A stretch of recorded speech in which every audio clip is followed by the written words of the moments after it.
Sir neat ವಿಚಾರವಾಗಿ ನೀವು ಹೇಳಿಕೆ ಕೊಟ್ಟ ನಂತರ ಈಗ MP ತೇಜಸ್ವಿ ಸೂರ್ಯ ಅವರು ಪತ್ರಿಕಾಗೋಷ್ಠಿನ ಮಾಡ್ತಿದ್ದಾರೆ. ಅದರಲ್ಲಿ ಅವರು ಮಾಡಲಿ ಅಪ್ಪ, ದಯವಿಟ್ಟು ನಾಚಿಕೆ ಇರಲಾರ್ದಂಥ ಸಂಸದರಿಗೆ ನಾನೇನು ಹೇಳೋಕ್ಕಾಗೋದಿಲ್ಲ. ಪದೇ ಪದೇ ನಾನು ಇದ್ರ ಬಗ್ಗೆ ಆಗಲೇ ಸ್ಪಷ್ಟೀಕರಣ ಕೊಟ್ಟಿದ್ದೇನೆ. 3 ಜನ ಬರೀಲಿಕ್ಕೆ ಆಗಿಲ್ಲ.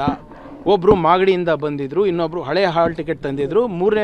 ಮೂರನೇ ವಿದ್ಯಾರ್ಥಿ ಯಾರು RT ನಗರಿಂದ ಬರ್ತಾಯಿದ್ರು. 1:15 ಡೆಡ್ಲೈನ್ ಇರುವಂಥ ಎಕ್ಸಾಮಿಗೆ 12:57ಕ್ಕೆ ಮನೆ ಬಿಟ್ಟಿದ್ದಾರೆ. ಎಷ್ಟು? 12:57. ಅದರಲ್ಲಿ ಸರ್ಕಾರದ ತಪ್ಪೇನಿದೆ? ಹೌದು, ಯಾವ ವಿದ್ಯಾರ್ಥಿನೂ ಕೂಡ ಎಕ್ಸಾಮ್ ಮಿಸ್ ಮಾಡಬಾರ್ದು.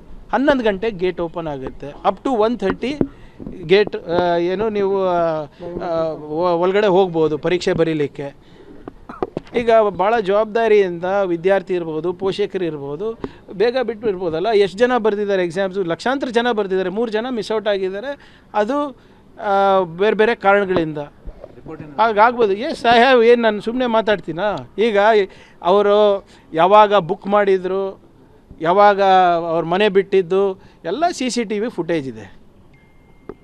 ಅವರು ಹೇಳಲಿ, ತೋರಿಸ್ಬಿಡ್ಲಿ. ಈಗ ಮೊನ್ನೆ ಬಾಂಬೆನಲ್ಲೂ ಕೂಡ ಒಂದೇ ಕಾಲೇಜ್ನಲ್ಲಿ 4 ಜನ ಮಿಸ್ ಆದ್ರಪ್ಪ. ಅದಕ್ಕೆ ಮಹಾರಾಷ್ಟ್ರ ಸರ್ಕಾರ ಕಾರಣನಾ? ಡೆಲ್ಲಿನಲ್ಲಿ ಮಿಸ್ ಆದರು, ಡೆಲ್ಲಿ ಸರ್ಕಾರ ಕಾರಣನಾ? ಬಿಹಾರ್ನಲ್ಲಿ 30 ಜನ ಅರೆಸ್ಟ್ ಆದರು. ಏನಂತ? ಈ ಪೇಪರ್ನಲ್ಲಿ ಜಾಕಿಗಳು ಕೂತ್ಕೊಂಡು ಬರೆಸ್ಲಿಕ್ಕೆ ಅಂತ. ಹಂಗಂದರೆ BJP ಸರ್ಕಾರ ಕಾರಣ ಅಲ್ವಾ ಅಲ್ಲಿ ಬಿಹಾರ್ನಲ್ಲಿ? ಪಡ್ಕೊಂಡಿದ್ದೀನಿ.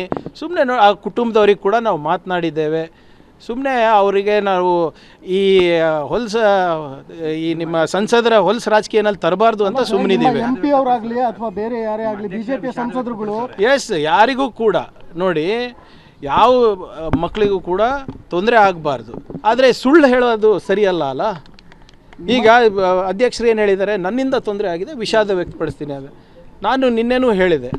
ಈಗ ಹಾಲ್ ಟಿಕೆಟ್ ಹಳೆ ತಂದರೆ ನಾವೇನು ಮಾಡೋಕ್ಕಾಗ್ತದೆ ಸರ್? ಅದೇನು ಹರಿಪ್ರಸಾದ್ ಅವರ ಕಾರಣ? ಅದಕ್ಕೆ ಮನೆ ನಾನು ಲೇಟಾಗಿ ಬಿಡೋದಕ್ಕೆ ಹರಿಪ್ರಸಾದ್ ಅವರ ಕಾರಣ? ಅದಕ್ಕೆ ಈಗ ನೀವು ಮಾಗಡಿಯಿಂದ ಬಂದಾಗ ಈ ಹಲವಾರು ಜನ ಬಂದಿರ್ತಾರಲ್ಲ, ಅವ್ರು ಒಬ್ಬರೇ ಬಂದಿರ್ತಾರ ಹೇಳಿ ಆ ಬಸ್ನಲ್ಲಿ? ಅಲ್ಲ ಸರ್, ನೀಟ್ ಪತ್ರಿಕೆಗಳು ನೋಡಿ, ಲೀಕ್ ಫಸ್ಟು ಈ ಸಂಸದರು ಯಾರಿದ್ದಾರೆ ಅವ್ರ ಕೆಲಸ ನೋಡಪ್ಪ. ಒಂದು ಹೇಳ್ಬಿಡ್ತೀನಿ ಭಾಳ ಸ್ಪಷ್ಟವಾಗಿ, ನನ್ನ ಹೆಸರು ತೊಗೊಂಡಿಲ್ಲ ಅಂದರೆ BJP ಸಂಸದರಿಗೆ, ಶಾಸಕರಿಗೆ ಅಲ್ಲಿ ಅವರಿಗೆ ಪ್ರಮೋಷನ್ ಇಲ್ಲ.